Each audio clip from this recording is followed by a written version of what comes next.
the 165 brake horsepower engine does throw you forward at such a rate. And I've not been able to use the full potential of this bike at the moment. Now, when I first set off on the bike, 2 days ago now, I thought, well, I'm going to run this in a nice little sequence. So I ran through the town first, onto a little dual carriageway. It didn't last long because I got stuck in traffic, which allowed me to see what it was like filtering. I then got on some A roads, nice quick swoopy A roads, some lovely bends, some bumpy back roads. I did a bit of that as well. I also threw in a bit of commentary just to let you know what I'm thinking about while I'm riding the bike and how I'm feeling while I'm riding the bike. And I apologise now if I sound like I'm getting a bit excited. I'm riding it. Oh, there's so much power! Because in a nutshell, this bike is a gentleman's sports bike. And I say that not in a sexist way. I say that because it is a sports bike that perhaps people who have grown out of the arse up, head down thing can use this bike as a sports bike on the road. You could track day it quite easily, but likewise you could get on it, put a bit of luggage on it, flash down to the south of France, tear around the mountain passes for a couple of days and ride home again in absolute comfort, because the engine is just so crisp and so smooth. It begs to be revved, and it just zooms off when you above sort of 5.5, 6,000 revs. It really starts to come alive. You're approaching sort of max torque, which is about sort of the 8,000 RPM mark. Your bike just, especially dynamic mode, it just squats ever so slightly and just it's so stable. On the hard acceleration, it's very, very stable. On the brakes into corners, it's very, very stable. These Bridgestone tyres, I forgot what make they are now. What they're called? I'll put it on the thing. Superb, and I've ridden this morning in the pouring rain, and they were just as confidence inspiring. The bike itself, it rolls nicely. There's none of that tucking and pushing on the handlebars at slow speed you sometimes get with big fat front tyres. It tips into a corner so neutrally without even thinking about it. You haven't got to consciously push or pull on the bars. It just tips into the corner on its ear, holds its line, driving out the corners not so nicely, and then obviously as it's accelerating away, you can just up that gearbox through using the quick shifter, and it just settles into this lovely sort of acceleration, so calm and yet so rapid. That's the beauty of this bike, I think. But I think it's so well put together. It is designed for the everyman road rider, and if you wanted to tour on it, you could. It's a very comfortable bike. In road mode, the suspension is so supple and soft. You can feel it sort of cosseting you as you go along the road. Stick it into dynamic mode, dynamic pro. You can take it to a track day, set the rider modes to how you want it. You can adjust the traction control, you can adjust the anti-lock brakes, you can adjust all sorts of little things to tailor it for yourself. And then the best bit, on the dashboard, you've got this sport mode that gives you lean angles, what gear you're in. It gives you acceleration, G-forces, it gives you G-force acceleration modes. It tells you how hard you're braking. So if you want to get competitive with yourself and you want to see how far you can get on its ear, then fine. But just bear in mind the hero blobs touch down before you run out of tyre. Would I buy this bike? If I was in the market for a sporty road bike that I could tour on, do the track day on, use as an everyday bit of kit, absolutely. This would be top 1 or 2 on my list, without a shadow of a doubt. Without a shadow of a doubt. It's actually the Triumph Tiger 900 GT Pro is very similar to this bike in what it can do, but this bike does it better. I've got to say that. Sorry, Mr. Triumph, but this bike is faster than the Triumph. The biggest difference between this and the Triumph is probably the price. Do you get £4,000 or £5,000 more motorbike? Well, you get a lot more power for a start. I think it does handle much better. And if you're not bothered about going fast, I'd go for the Triumph. If you're not bothered about the performance edge, I would go for the Triumph. But if you, like me, you like a bit of a tear up every now and again, it's got to be this. Thanks to Coopers, thanks to Jock down at Cooper Motorrad at Tunbridge Wells for loaning this bike. I've had it for nearly 3 days by the time I get it back. But right, let's go. Well, so I'm here today at Cooper Motorcycles. Cooper Motorrad in Tunbridge Wells, and I've just picked up a 2020 BMW S1000 XR. I've got this for a couple of days, got some miles on it. They're just running it in the moment, so we have a rev limiter set at 9,000 RPM, which obviously is reasonably high anyway, and it's going to be producing a fair old lick at that sort of pace anyway. So let's have a quick go. So my first impressions. I've had a bit of a talk through from Joe the salesman, and I must thank you to him for sorting this out, and Cooper Motorrad in general, because they're a good bunch of boys and always do us proud. Now, from basics, this is what I would consider to be the sort of bridging the gap. It's not a GS, it's not quite as adventure bikey as the GS, but it's not as sporty as and sort of arse up head down as the S1000xr. This is really sort of bridging the gap, so I'm really keen to find out whether is the unicorn bike, i.e. all day comfortable and fast and sporty. I love the old technical screen adjustment, which is great, very, very simple, which is nice. Okay, it's really hot here, so I'm going to have to get going in a minute. So what I'm going to do, first impressions, leave the dealership, have a ride around the town, see what's going on, and hopefully be back very shortly. So I'm sat on the bike now, and it's actually really comfy. The seat's very flat, so when I have both feet flat on the floor, I'm a 31-inch inside leg, so both feet flat on the floor. I weigh about 13.5 stone in my shreddies, so looking at 14.5 perhaps with a kit on. Suspension feels quite firm, but then it's active suspension in a dynamic mode, so it sort of sets itself up. So I'll leave it in road mode, dynamic suspension, all that sort of thing to start with as it comes, and then probably during the next day or so I'll alter it and see if I can get it to suit me more than it suits me already. Okay, just quickly, the dashboard brilliantly clear. Lots of talk about this BMW dash TFT screen, which is visible even in bright sunlight, which I've just been putting to the test because the sun is sort of blaring across. There you go, lovely. The nav's come on as well, and I can do the nav if I just press and hold the menu button up. It gives me the nav symbols just popped up there, so I can now move the nav about up there, which is nice. So on the dashboard it's set up quite simply at the moment. I've got in road mode, neutral, time, rev counter, and this is a warm-up thing. It won't let you go much beyond certain revs while it's warming up. It takes a few minutes, and then it sort of gives you a bit more and a bit more and a bit more. So it'd be interesting to see how that works. To be honest, I don't need much more than that. Tells me what gear I'm in, tells me what the speed I'm doing, how many miles range I've got left before I fill up again. I don't need much else. 29 degrees, look at that, lovely and warm. Right, so control wise, indicators normal play, start and stop. It's got the SOS thing there that's not connected at the moment, so let's have the clutch in. Let's go. Right, the actual sitting position feels quite nice. Now that my legs are off, this foot's on the peg, ready to set off. The actual seat, the scooped seat's quite good. I like the fact that I'm sat in the bike. I actually sat down in it. This tank comes up, but it's not intrusive. I don't feel like it's stuck hitting me in the gut or something. Yeah, I feel quite sort of cosseted. The bars are a nice bend on them. Everything falls to hand quite easily. So yeah, let's go. Let's see what happens.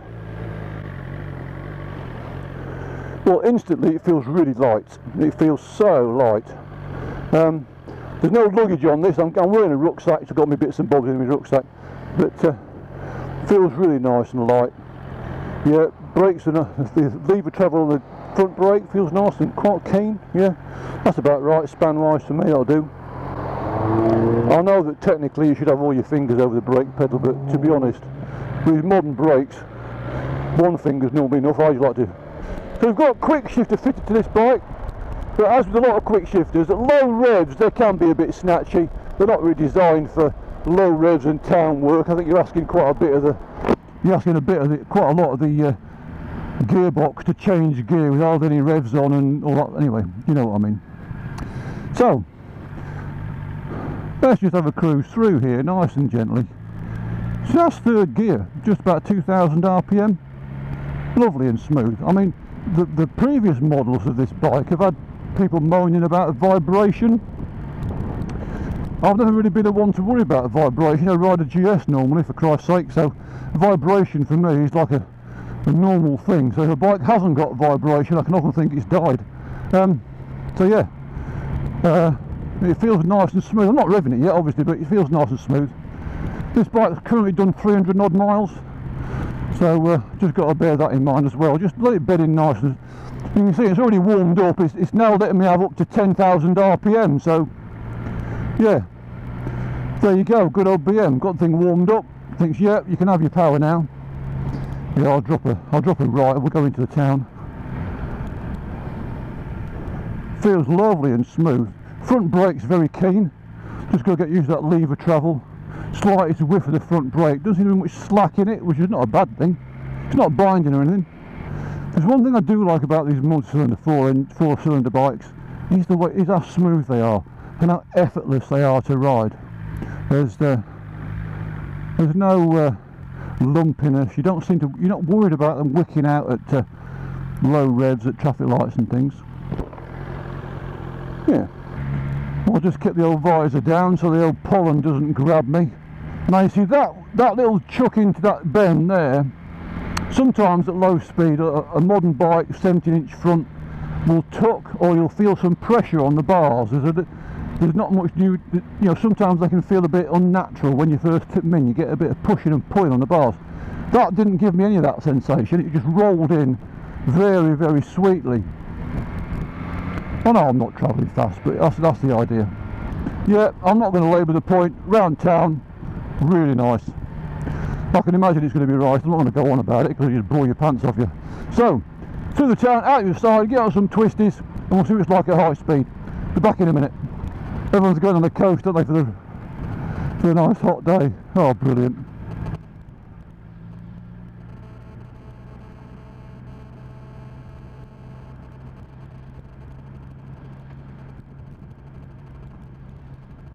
Well, I think I'm going to exit left down here and get off this jump, because if it's like this now, it'll be even worse further down.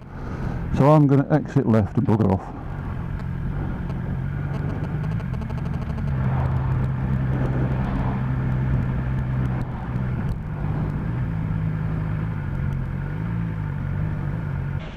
But it's not bad.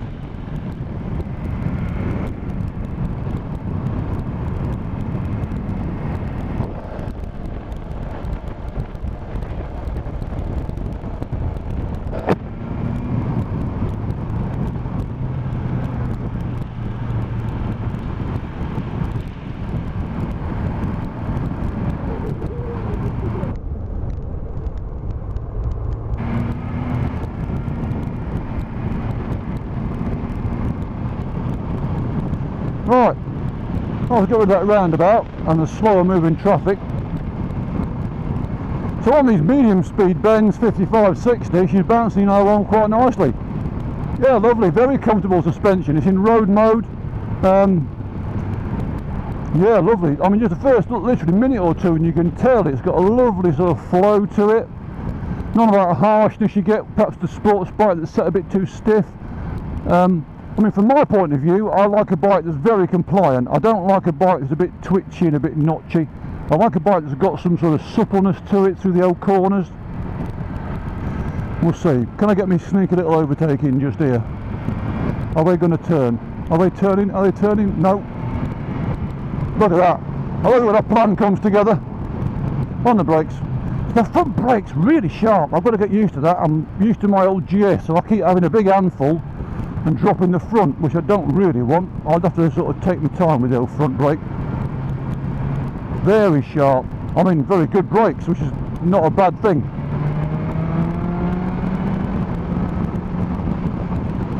Look at these mirrors. The mirrors aren't too bad. They're all right in one sense. I'm not sure about the shape of them. If I get so I can see the traffic behind me, I can't really see the blind spot. But if you're going fast enough, you don't need your mirrors. Right, so gearbox is lovely and smooth. The quick shifter is absolutely butter smooth. The In fact, you can cock it up by trying to alter the throttle setting. If you try and blip and off and on the throttle, you mess it all up. If you can keep your hand nice and steady, you get a lovely, buttery, smooth change. We don't. No, you're not going left, are you? Right, okay. I'm going to go this way. Thank you very much. Right, so let's get on it. Into the first left-hander, have a fourth, or fifth even.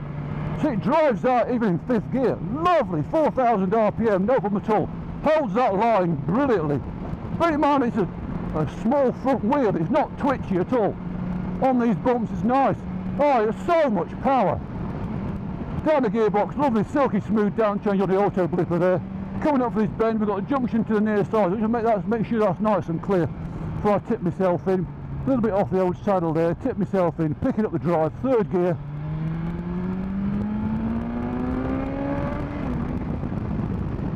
Oh yeah, have a bit of that all day, fella. Now this is currently set for 9,000 RPM as a rev limiter, because it's still in the running in stage. I think I've just hit it. First decent corner exit, and I've smacked the rev limiter at 9,000 revs. Give me more revs, please. Right. Yeah, look, quite a bumpy road, but this suspension road setting, soaking it up a treat. Absolutely gorgeous.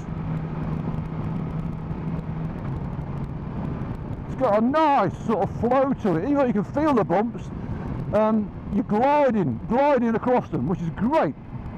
Let's drop that screen down a bit. Don't really need that. So it's quite broken surface in places, but the bike's just gliding over them. These new Marzocchi upside down forks are working so well.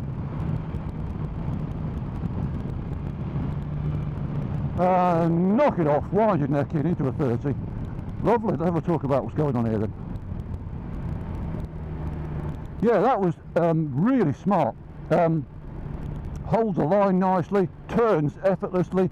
It's not one of these, oh, I've got to turn in, I've got to turn this way. It was just a, well, I want to think about it, and you've done it. The bike's very, very almost intuitive. It handles really well. And bear in mind, this is not classed as a sports bike. The handling is very, for me, it's very sharp. Coming from sort of the adventure bike world, this is very sharp. And I like a bike that's a bit more relaxed. So this is probably a good compromise for me. It's a nice balance between that sharp pinpoint accuracy you get with, say, an RR, the 1000RR, and the sort of laziness you get with a nice GS. And I've got to stop and be careful here, because last time I pulled at this junction, I stopped here like this, and a car started in front to turn right, and the car behind it struck the arse. So there's a bit of a sunken repair there, and that seemed to pick up that all right. Not too bad at all. These sort of repaired things in the middle, I'm riding over them deliberately to see what effect it's going to have on the bike, and these Bridgestone things can do all right. Now this seat, I've been on it for a while now, this seat is quite comfy. It's very firm, and it puts you in a position on the bike. It's very difficult to move backwards and forwards. It's almost bucket-like. It's got a bit of a scoop to it. Oh, I thought you lot would go that way, you buggers. It's got a sort of a scoop to it, which puts you in a particular place. So I would imagine, bear in mind that most human beings are of various different shape. Very, very few of us are the same shape, certainly the rear end. I think this is going to suit some people and not suit others. So yeah, I would suggest, if you're thinking about this bike, try the saddle out, because I reckon some people will get on with it and some people might not. That's just a top tip from me. Fashion accessories are available. Okay, back in the Nationals. There we go. Just float up behind him. No, red car coming, red car coming. There you go. Not going to have that for now. Sit back, glide up again on the shoulder. Glide up again. Got a van there, I can have that though. Yeah. Just check out the old speed differential, make sure it's not a... Now this is a nice bit of road going down here. Quite twisty, quite tight and nadgery. It is a bit of a cut through, but it gives me some overtaking practice. Let's see what's going to happen. Just make sure the van's not hiding anything. That's it, we'll have that. Right, well we'll have the first van straight away. Thank you. He's going to go now. If he doesn't, he's daft. Go on, son. Have a bit of that.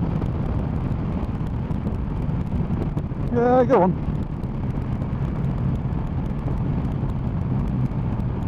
Get off the brakes, you pussy. Right. Here we go. On the gas, off the gas, on the gears. Have a couple of gears, drop it down, off the gas. No, swing it in there, tuck it in, drive out, keep it balanced. On the drive, on the drive, on the drive. Yes.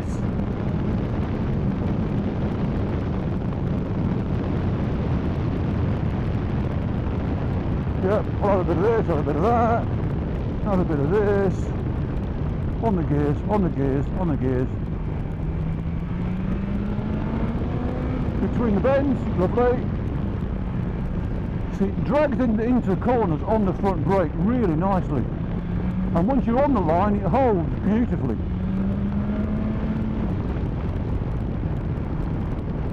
Just cruise up. Learner. Actually, it's probably the instructor. Only one person in it. So yeah, it's not a learner.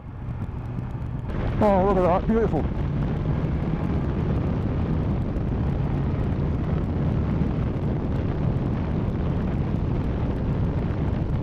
I'm liking this. I'm liking this bike. Very stable on the brakes, very nice on the downshift on the auto blipper, drives out the corners, lovely. Quick shift is sublime. Mine is dog poop. No, it's not dog poop, it's a stick. Oh, I'm on the tractor. Yeah, have a look at that. Roadworks, traffic lights perhaps. Traffic light sign there, yeah. Where's the queue? There's the queue. Okay, just sync them up. 1, 2, 3.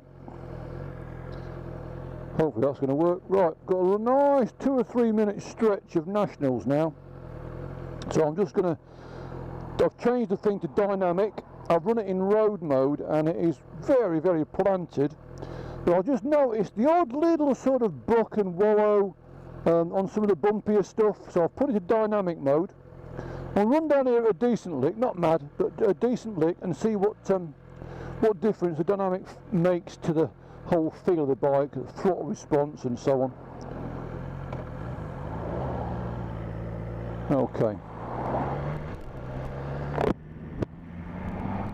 So in dynamic mode we've got like a semi-active suspension thing going on. Well, already I've said it feels to be riding a little bit higher. It's holding the weight better. Like I said, I'm about 14 stone in my kit, so it's holding the weight a bit better already. Let's see if we can get past these motors. So I'll just come inside. Well, it must be nearly in Sussex. We've got a double white line system going on here. I think years ago they had loads of surplus white paint in Sussex, so they painted loads of double white lines on the road just to make bikers stick to their side. So anyway, braking in my favour, that'll do. Up the hill, can we see? Yes, I've that.